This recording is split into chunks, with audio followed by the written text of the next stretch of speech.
Let's do some background history. To understand what is happening now, we need to look at some history as to where it's come to and why we are at where we're at. And to do that, we need to look at the Middle East in the 21st century, in our century, in what's happening immediately. And we need to look at two areas. We need to look at the Sunni versus the Shiite categories, because there's an enormous amount of confusion in America and all over the world, but mainly in America, as to who is it we're confronting. Are we confronting the Sunnis or are we confronting the Shiites? This is one thing no one wants to talk about in the churches, and we need to start talking about it. What in the world is happening right now? Our country is at war, and we're not even talking about why it's at war. There is a history going on there that no one's really bothered to consider, because no one wants to see why is it and who is it or what is it that's happening that's causing us to go to war, and not just us, but Israel to go to war. So what I want to do, and this is the first time I've ever really used this. In fact, I just put this PowerPoint together this afternoon because I felt it was better if I sit there and actually go through the points by sequence rather than just do off to my head. So this is, bear with me, this is the first time I've actually really taught this. But to introduce this subject, there are some areas we need to note to begin with. Let's do some background history. To understand what is happening now, we need to look at some history as to where it's come to and why we are at where we're at. And to do that, we need to look at the Middle East in the 21st century, in our century, in what's happening immediately. And we need to look at two areas. We need to look at the Sunni versus the Shiite categories, because there's an enormous amount of confusion in America and all over the world, but mainly in America, as to who is it we're confronting. Are we confronting the Sunnis or are we confronting the Shiites? So when you look at the Middle East in the 21st century, in this century that we live, look at the historical events. These historical events that are happening, we're not paying attention to. Who has been creating most of the violence in the Middle East in the 21st century, in this century? Hold on, be careful. Not Shiites. Al-Qaeda is not Shiite. ISIS is not Shiite. No, there's Boko Haram or Al-Shabaab or Lashkar al-Taiba or Tabaqli Jamaat. These are the guys I have to work with. These are the guys I know personally. For 25 years, I have been face to face with many of those who joined ISIS. And I had to confront them weekly at Speaker's Corner in London. Al-Qaeda is a little different because they then moved they are Arab, but they moved over to Afghanistan. Boko Haram is in Nigeria. I go to Nigeria every year. Every October, I'm in Nigeria, and I have to take on the Boko Haram. I also go to Kenya. I was just in Kenya last October, and all the large buildings, the tall buildings that are shooting up, those are all being created. They're all being bought using Minneapolis dollars by Al-Shabaab, by the Somalis. Yes, that's right. The Somalis are taking over Nairobi, and most of us are not paying attention to that. The Lashkar-e-Taiba coming out of Pakistan, they were the ones that attacked India, but you didn't hear about it in the news today. Or the Tabaqli Jamaat. This is the one that I've had to deal with. The Tabaqli Jamaat have been around since 1926. How many even know what the Tabaqli Jamaat? Raise your hand. Who knows what this group is? You know what it is?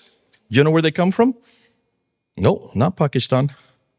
They come from Delhi, where my parents were ministering, 1926. And they have been around Kandlawi, who is the leader and the one who created the Tabligh Jamaat, to reform Islam from within and take it back to its roots. They've been around for over 100 years. 100 years exactly now. They now are in 200 countries, and they have a membership of 80 million. 80 million. Most of the people that were bombing us there in Britain, the 2005 bombers, those 4 young men who blew up 52 people there in London, they are part of the Tabligh Jamaat. Many of the guys that I have to debate there at Speaker's Corner for 25 years, they are members of the Tabligh Jamaat. We call them TJs for short. But how many of you have ever even heard of this group? The largest radical group in the world, and no one here in America knows about them, because you're spending all your time only looking at the Arab world without looking and asking. There's a much bigger problem happening in the Asian world. The numbers are humongous. That's the world I have to come from.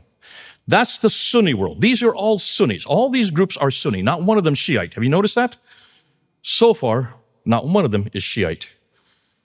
Note that, I just said that, didn't I? Most believed in using violence to eradicate non-Muslims and their beliefs, which would bring about peace by replacing those beliefs with a very orthodox, radical form of Islam instead. And when you talk to these guys and these gals, which I've had to do so for 25 years, that's exactly what they're saying. And every time they say that, they support it in Scripture. That's why we have confronted the Quran, and that's why we've been exposing these verses. And that's why we go to the Quran, and that's why I spent my last 20 years shutting down the Quran, trying to break it down, trying to make it irrelevant. And that's why so many of us who are in the whole polemics field are confronting that book. These groups, they all want the demise specifically of Israel, though they could not point to any scripture for that support, which is rather ironic because take a look where these groups are headquartered. They're not even anywhere near Israel. Al-Qaeda was near Israel, but it's now over in Afghanistan. ISIS, it was in Iraq, but again, that's the closest. Boko Haram, Nigeria. Al-Shabaab in Somalia. Lashkar-e-Taiba, Pakistan. Tablighi Jamaat, India. What do they have to do with Israel? So why this visceral hatred of Israel in all the literature? You need to ask them that. You need to go back and find out what they're talking about. All of them have either been confronted militarily or they have been imprisoned and have all either been displaced like Al-Qaeda and ISIS. Al-Qaeda now has moved basically to Afghanistan. ISIS is now in Africa. When I'm in Africa, I'm confronting ISIS. When I'm in northern Nigeria, that is ISIS. They've taken over Boko Haram and they're now controlling it. They have now taken over the country of Niger. They're also over in where I spent 5 years, just east of Senegal. And they're now moving into the whole Sahel area. Or they've gone underground, like Boko Haram, Al-Shabaab, Lashkar-e-Taiba, and the Tablighi Jamaat. They're not really a problem for the Middle East anymore. You don't see these groups in the Middle East anymore. Most of them have gone underground or they've gone to Africa. Going to Africa or to Afghanistan, where the government, the Taliban, now welcome them, or where the governments in Africa are just too weak to stand up against them. And we're seeing that in Nigeria. They're the ones that we have to confront. I don't know if you know this, but 83% of all people, Christians killed worldwide, around the world, are killed in one country, Nigeria. That's why I have to be in Nigeria, with 107 million Muslims, the fifth largest Muslim country on earth, after Indonesia, India, Pakistan, and Bangladesh. Then comes Nigeria, number 5. But people are not paying attention to Nigeria. We have to. I have to. I've got to go there to help them out because no one else will go there. And when I go to Nigeria, I have to have armed guards everywhere I go because I'm so high profile. They know who I am. None of them control or are supported by any Middle Eastern governments today who all support Israel. Isn't that interesting? In just this century, almost all of these Middle Eastern countries that started back in the last century when Israel got its independence in 1948 were all against Israel. Have you noticed that they've all now flipped? And so here's the question I'm going to ask you. All these demonstrations against Gaza and Hamas and Palestine, where are you finding these demonstrations happening? Tell me where you find them happening.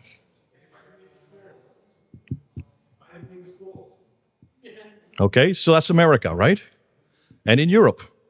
Have any of you seen any demonstrations against Israel and for the Palestinians in Amman, in Riyadh, in Jeddah, in Cairo, in Damascus? Isn't that curious? Why haven't you Americans picked up on this? I say this to the Europeans. I just got back from Germany, spending 3 weeks going to all over Germany, and no one had picked up on this. I said, there's a curiosity if the countries that are right next to Israel are not confronting Israel, and yet everybody that's confronting Israel are in Europe and the United States. Am I the first to ask this question? I'm kind of looking at a lot of blank faces. You must have heard this before. You must have thought this through. Please do, because we've got to see what's happening, what's going on here. Let's continue on. Privately, you will see that every one of the Middle Eastern countries now support Israel. Publicly on the ground, you will see some people who are on the internet that are confronting Israel, but they don't do it publicly because in order to do it publicly, they will get arrested. Why in the world would they get arrested for confronting Israel? Now let's go to Shia. So that's the Sunni problem. The Sunni problem, I don't know of any really Sunni country that is attacking Israel today yet. Oh, they will say publicly, and they'll make that, but that's not what they're saying privately, and that's not what they're saying to our government. But when you get to Shia Islam, now we'll change our focus. Let's now turn our attention to Shiites, and notice which are the groups that are attacking Israel. There are three groups that are attacking Israel in this century. Hezbollah, since 1982, Hamas, since 1989, and the Houthis in Yemen since 2023. They all start with H. That's how you can remember them all. HHH. Now, two of them make sense because two of them are very close to Israel. They're on either side of Israel. And they all want the demise of Israel. And they want to use it. When you hear this slogan, from the river to the sea, Palestine will be free, that's calling for genocide, folks. The only way you can eradicate, bring from the river to the sea, that means from the Jordan River all the way over to the sea, to the Mediterranean Sea, let Palestine be free, they are calling for genocide. And yet that was started by Hamas. They were the ones that created that slogan. And yet you see it all over the United States. You see it all over Europe. That is calling for a complete eradication of the Jews. While Hamas and Hezbollah have geographical reasons for doing that, the Houthis have no reason whatsoever. They're nowhere near to Israel. So why are they attacking Israel along with the Hamas? And here's the other thing. Why is Hamas attacking Israel since Hamas is Sunni? Have any of you thought that through? Think that through. Hamas should be the last country that's attacking Israel because all of its other brethren, Sunni brethren, are not attacking Israel anymore. Only Israel has responded to these three. Thus, none of them have been displaced or gone underground. That's why this is by far the most difficult, these are the most violent problems that are happening in the last 10 to 20 years. None of them are supported by any Middle Eastern government. Note, I've just mentioned this, there have been no public demonstrations against Israel or in support of these three in Damascus or Riyadh or Jeddah or Amman or Cairo. Why not? What's going on here? What's happening? All three are supported and given funds and weapons by one country, Iran. That's what's going on. Now you might say, well, what is Hamas doing getting its weapons from Iran? Why is it getting all its fund? Because all the Sunni countries have stopped giving it because they realize that the Palestinian issue has been a thorn in their side. We're going to get to that as to what I'm talking about. And that's why they stopped giving funds to Hamas, and that's why Hamas had to turn towards Iran. And once they turned towards Iran, they betrayed the whole Sunni ideal. That's why they're hated by the Sunnis. Have you not heard this before? Is this new for all of you? For the first time in almost a century, one Muslim country is attacking another Muslim country. What am I talking about? We have never seen any Muslim country attack another Muslim country in the Middle East until the last month. The last month changed everything.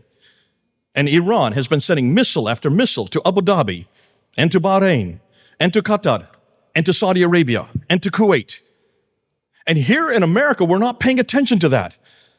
But the Sunnis are. The Sunnis know why they're being attacked. Because they do not want what Iran wants. They do not want to see Israel destroyed. You'll see why they don't want to see Israel destroyed.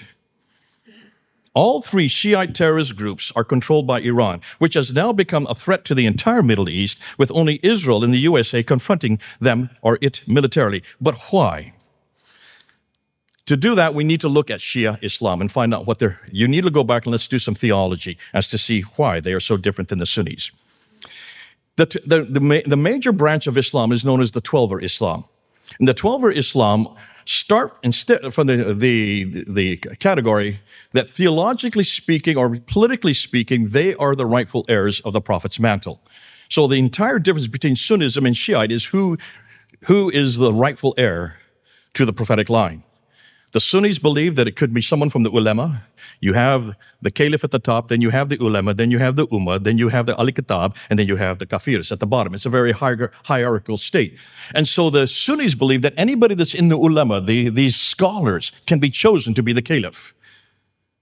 The Shiites say, no, you cannot have someone who is in the ulama and must be in the line of the Prophet himself. So they start with Ali ibn Abi Talib, who is the cousin and the son-in-law of Muhammad himself.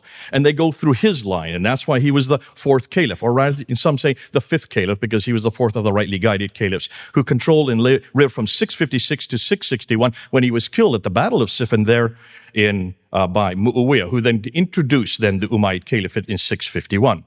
So this is Abi Talib, and then Hassan is his son. His son is Hussein, and what these are the caliphs. These are not the caliphs.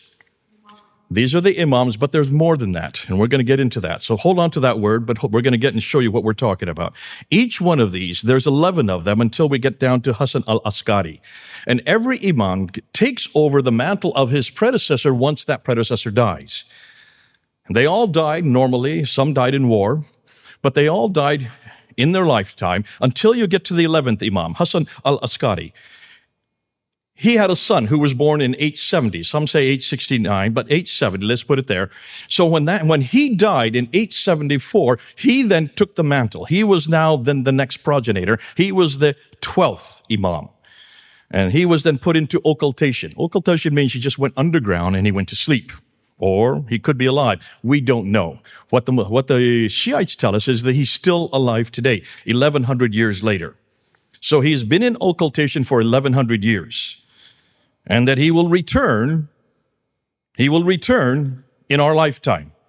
And that's why the Shiites believe that they're going to bring his return back, to bring about justice and peace. He is already known as the Mahdi. When the Mahdi returns, then there will be justice, and then there will be peace. How will there be peace? You need to look at their constitution. You need to look at what these divine imams, what their roles are. Every one of these 12 are known as divinely appointed, known as Nas, as successors to the Prophet in religious authority and guidance. So they have a step above anybody else. They possess a isma, a protection from sin and error. Therefore, they are pure. They are without sin, conveying and explaining divine guidance. They are authoritative interpreters of both the Quran and the Sunnah, the example of the Prophet, what he said and did, and the source of Shia law and theology. And therefore, the 12th Imam, known as the Al-Mahdi, who entered occultation in 874 and will return at the end of time, possibly this year, that's what they're waiting for. These figures are central to 12er identity, to their devotional life, and to their jurisprudence. And much of Shia Hadith and Fiqh are transmitted through the 5th and the 6th Imams, in particular Al-Baqir and also Al-Sadiq. So now let's look then at what Iran is today. If this is their theology, if this is their belief, then they're all waiting for the Mahdi to combat and eradicate that which is standing in the way. And who's standing in the way? Who are the power brokers of the community today? When you look at Iran today, when the Ayatollah took over in 1979, he introduced the Islamic Republican Guard Corps the same year. And this Guard Corps are those who are then to retain that ideal of the revolution in 1979, to protect that Islamic theology and that ideology based on the Imamites, the 12 Imams. Now, there is another army in Iran known as the Artesh. They do not have this right. The IRGC are the ones who are above the Artesh, and they are the ones who answer only to the Ayatollah. The IRGC, we'll just call them IRGC for short, they number between 150,000 and 190,000 members. Created in 1979 to protect the Islamic Revolution, and they have become the most powerful institution in Iran today. Their principal duty is to protect Shia Islamic ideology. Notice, this ideology is not the same as Sunni ideology. Are you seeing the difference? Sunni ideology does not have an apocalyptic future. They don't have this apocalyptic ideal that the Mahdi will come out and destroy all those who are against Islam. They don't have this ideal. This is unique to Shiism. So therefore, the IRGC are to be used for internal security. Thus, they are only answerable to the Ayatollah, whoever the Ayatollah is right now. Now it's Muqtada. So they are not under control of the government itself. They have their own weapons, they have their own control, and they are the ones who control the ballistic missiles and the drones. They control the Quds Force, that's the external proxy group, and I'll go into them, and they also control the Basij volunteers. That's the internal threat. They control major sectors of the Iranian economy so that 33% of everything that Iran produces goes to the IRGC. 33%. That includes construction, energy, shipping, banking, and most of imports. And that's why many of the commanders in the IRGC are known as billionaire generals. They are absolutely wealthy because of all the money that they are incurring from all these imports and exports. Let's go to the Quds. The Quds Corps are the corps similar to what we would call our CIA. They are the ones who are responsible for all the external and international control. So they are the ones, they number between 5 to 17 or 15,000 members. They are known as the Quds. Quds means Jerusalem. So they are the Jerusalem force from the Al-Quds. They are the IRGC's elite external operators. They are responsible for Iran's foreign military and intelligence operations, for their organizing and training and supporting allied militias. So they are the ones that get them food, they get them weapons and get all the arms to the Hezbollah, to the Hamas, and also to the Houthis. Everything that those three organizations are dependent on comes from Quds. They emerged as a distinct branch of the IRGC after the Iran-Iraq War, and they function somewhat like a mix of a special forces command and an external intelligence service. Their activities have included supporting groups such as the Lebanese Hezbollah and Hamas and the Houthis, and help organize ground forces against ISIS in Iraq and Syria. So that's the Quds force. That's kind of like the international force. They're the ones that go outside, like our CIA goes outside. But they're based on religious edict. They're based on an ideology that is based on apocalyptic vision for the future, unlike our CIA, which is not based on anything other than security. Then you have the Basij. The Basij are by far the more dangerous. The Basij, short for Organization for the Mobilization of the Oppressed, do just the opposite. They do the oppression. They're a mass volunteer paramilitary militia used by the IRGC for internal security, much like our FBI. But whereas our FBI does not oppress, the Basij, that's all they do is oppress. Today, they are numbered between hundreds of thousands and as many as 25 million. Depends on which source you're going to. Specialists today say they are at least 1 million strong. Now remember, Iran is 90 million population.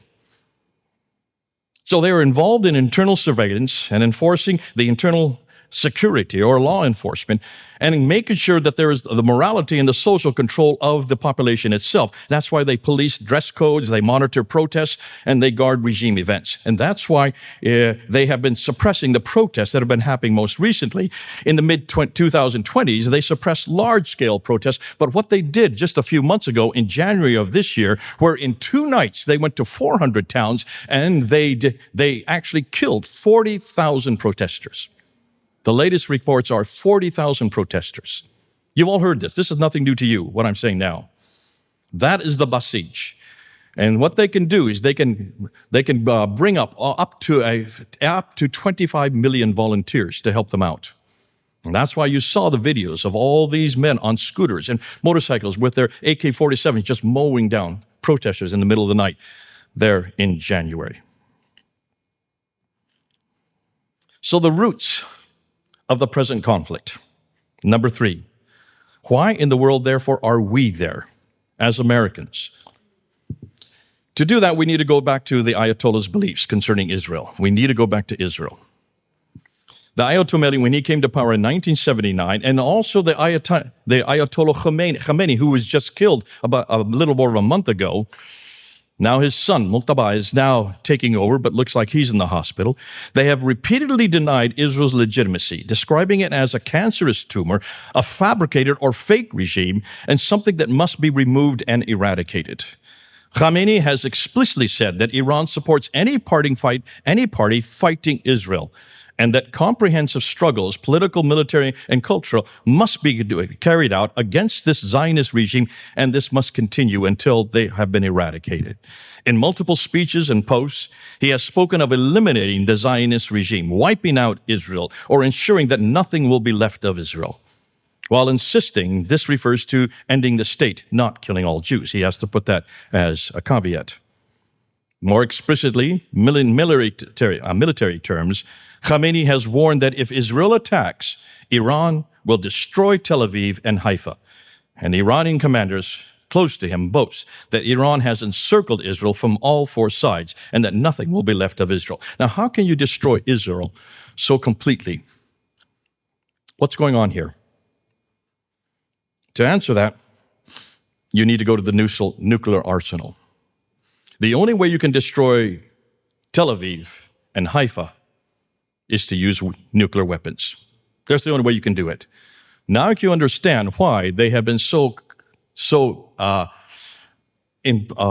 the word I'm looking for? Why they have been so irretractable on shutting down their nuclear program. Iranian officials consistently say that the program is for civilian energy only, medical isotopes and scientific progress, and they cite a supposed fatwa against nuclear weapons. The problem is, if that were so, if they were using for civilian use, you don't have to go to 20%. You don't have to go to 20% of weapons grade. Iran has repeatedly enriched uranium and stockpiled it well beyond the civilian needs. They run secret facilities and in the past operated a covert weapons project known as the Ahmad Plan, leading most independent analysts to conclude that Tehran wants at least the capability to build bombs quickly. Analysts argue that nuclear capability would enhance Iran's status as a leading power in the Gulf and wider region, especially after Iraq's weakening and amid rivalry with Saudi Arabia and other Arab states. Some experts fear it would embolden Tehran to expand its support for its proxies, Hamas, Houthis, and the Hezbollah, and their terrorism and coercive diplomacy, calculating that nuclear backing would deter harsh retaliation. Now, we know that about Iran's move from 20% toward weapons grade level of 90%, because the International Atomic Energy Agency, the IAEA, directly measures enrichment in Iranian facilities and reports the results. And because Iran's own officials have publicly acknowledged the technical ability and intent to enrich up to 90%. Once you get to 90%, folks, then you can produce bombs.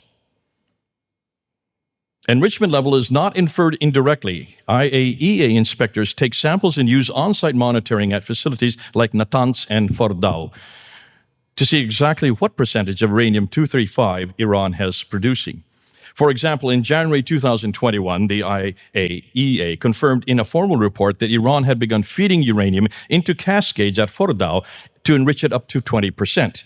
Similar confidential and public reports since then have documented stocks enriching to 60%, in other words, near weapons grade. These IAEA reports give specific kilograms of material as given enrichment levels. So therefore, an X kilogram at 20%, a Y kilogram at 60%, showing that Iran is stepping beyond low enriched uranium and into high enriched territory that is only a short technical step to go to 90%. Once you get to 60%, which is where they are right now, that's 99% of what you need for weapons grade. In order to get to 90%, for that stock has effectively been done. Technically, only a small additional enrichment step is required, using the same or similar centrifuge cascades. Now can you see why this is becoming so important in the last few weeks? Now, the strikes came after the June 2025 12-day war, last June, when both Israel and Iran and the Hezbollah, which had already seen major Iranian missile salvos and Israel attacks on the Iranian infrastructure, and we sent those bunker bombs to try to destroy those 3,000 centrifuges deep down 1 mile underground. We did not destroy them. All we did was cover them up. That's why they've got to go back now to get down there and to get to those centrifuges. In the months leading up to February 2026, intelligence suggests that Iran had further accelerated enrichment, expanded missile deployments, and continued arming its proxies, arming its proxies, that's Hezbollah, Hamas, and the Houthis, despite negotiations with the U.S. over its nuclear program. U.S. and Israeli officials later said some targets, especially the Supreme Leader's Ali Khamenei himself, and key command sites were briefly vulnerable and might have gone into deeper hiding if not struck at the moment, shaping the timing of the operation. That's why they had to go on February 28th, because that was the first time that all of the head structures of the IRGC were in one room. And Israel sent in its missiles, and they destroyed all 34 within 2 seconds. But that was the only time they could do that. So there were 4 major reasons for attacking on February 28th. to prevent Iran from ever obtaining a nuclear weapon, number one, to destroy or severely degrade Iran's ballistic missile forces and their air defense, number two, to annihilate much of Iran's naval capacity and capability to secure the Straits of Hormuz, that's number three. Now, we thought we had done that by sending 159 ships to their graves. Well, we haven't. And that's been the miscalculation that has come so far. And then number four, to weaken or topple the Islamic Republic by decapitating its leadership and encouraging internal revolt. That has not happened either. So what about the rest of the Middle East? While this is all happening, what's going on in the rest of the Middle East? Why are they not protesting this war? Curious, isn't it? To understand what the Sunni countries are doing, you need to stop and ask, where does their future lie? Okay, here we go. The primary commodity, and in some cases their only commodity, which all of the Middle Eastern Sunni countries have, is oil. They only have one commodity. Outside of Dubai, which doesn't have the oil, therefore that's why they've created Dubai like a Las Vegas for the whole world.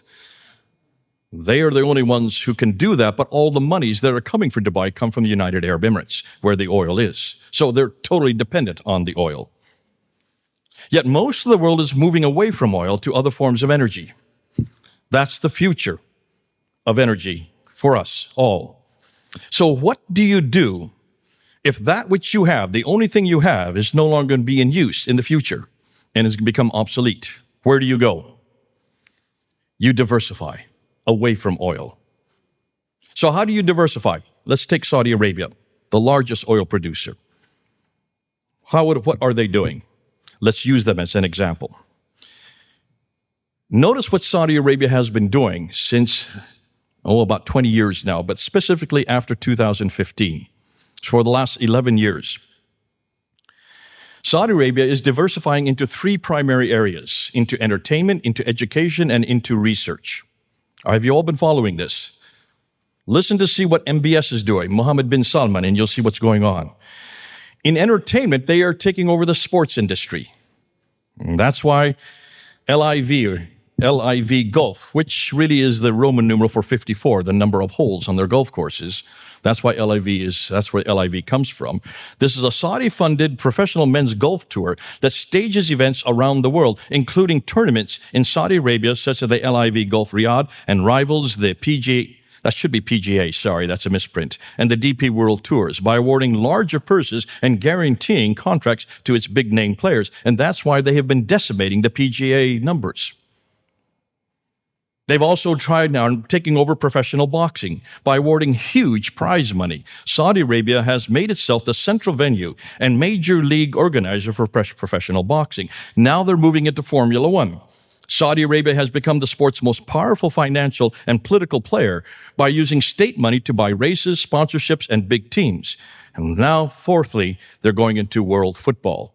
One of the most powerful actors in world football today by using state money is Saudi Arabia, using their public investment fund known as PIF to buy clubs, host major tournaments, and dramatically inflate players' wages in the Saudi Pro League, all tied to its vision for the 2030 project. How many of you know about the 2030 project? Wait, share your hands. 3 people, 4 people. Folks, you've got to pay attention to what's happening. The 2030 project is the future of the Middle East, and they have to continue it. Education. In education, Saudi Arabia is trying to turn education into a strategic asset on par with the West by overhauling its schooling system and university system under Vision 2030, pouring money into STEM and AI, and inviting top foreign universities to set up inside the kingdom. Higher education is recast as the engine of knowledge economy, and universities are tasked with driving research, innovation, industry partnerships, not just awarding degrees. The Saudi Data and AI Authority, SDAIA, has set explicit AI targets. And what they're doing is they're setting up 4 major universities, 2 in Riyadh, 1 in Jeddah, and the other in Aqaba. Those are going to rival Harvard and Yale, Cambridge, and Oxford. They have to do so because for the future, they want to make sure education comes to them. And then the third area is the NEOM project. How many of you know about the NEOM project? Boy, you know everything. Well done, lady. I don't know how you know all this, but we should use you up here and let you do this. The NEOM project has been around since 2015, though it was really came onto a form in about 2017.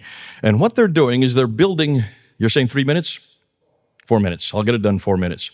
So they're building this line. Can you see the line that's there up on that map? That's going to go from Aqaba all the way to Tabuk, 100 miles long. And it's going to have pods, research pods, all the way through it. And this is going to be the largest building structure in the world, in the history of mankind. You will be able to see it from space.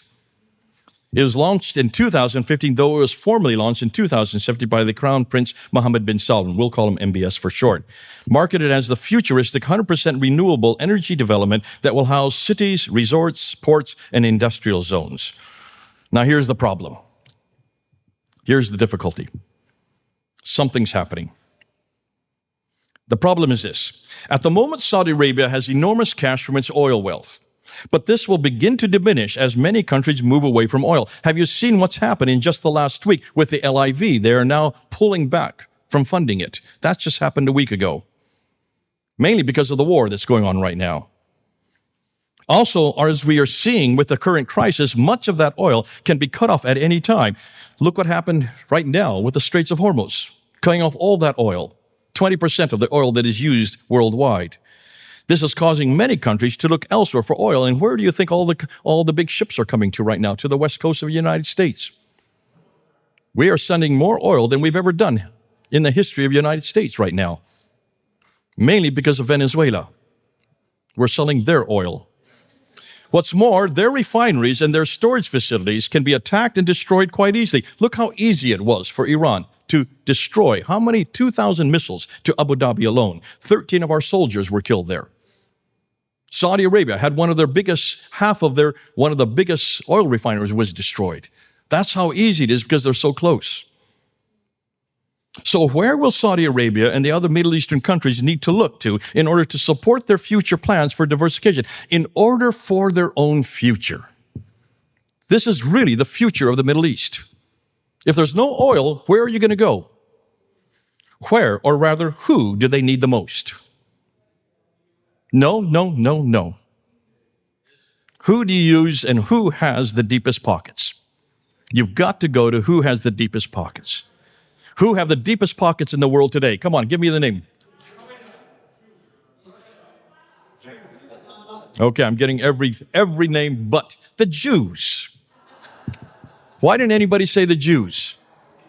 They are the ones that control the banking, they control the education, they control our film industry, they control the whole everywhere you look, the Jews are ahead of everybody. They've always had the deepest pockets. Now, where do the largest Jewish communities live?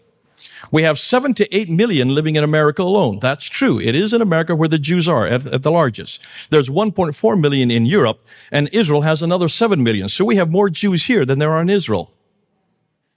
So in order to get to those Jews in the USA and Europe, the Sunnis are going to have to go through Israel. In order to get to the Jews, you've got to go through Israel. Are you following this? Can you now understand why the Abrahamic Accords were a genius? There was a genius created by Kushner and Trump because Kushner is a Jew. Trump is a businessman. He knows the future is in business. He knows in order to survive in the future, you have to use business. You have to go where the money goes.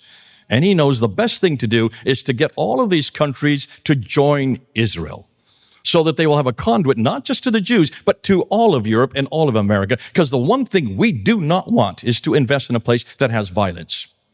Nobody wants to invest where there's violence. Started in 2020 to normalize diplomatic relations between Israel and the Sunni countries. They already signed up 4 countries, United Arab Emirates, Bahrain, Morocco, and Sudan. They were about ready to sign up Saudi Arabia when October 7th happened. October 7th derailed everything. That's why the Palestinians had to have October 7th. Because no one was talking about the Palestinian issue anymore. For 47 years, the Palestinian issue has been front and foremost for all Muslims until October 7th, until the Abrahamic Accords were signed in 2020. Now can you understand why they had to have October 7th and why they had to film everything that they did so that the Israelis would see it and they would attack them? Are you following me on this? Now, I see that my time is up. I just want to end with that. I'm going to leave you hanging on this. This might help us understand. The Abrahamic Accords were not just going to be for financial gain. They were also going to have trade, technology, tourism, security, and cultural exchange between Israel and all the other Sunni countries. This might help us understand why Israel and the United States were forced to finally attack Iran in February 28, 2026, because the whole future of the Middle East is wrapped up in normalizing relationships between Israel and the Sunni countries. No wonder Iran is a pariah in its own neighborhood. Okay?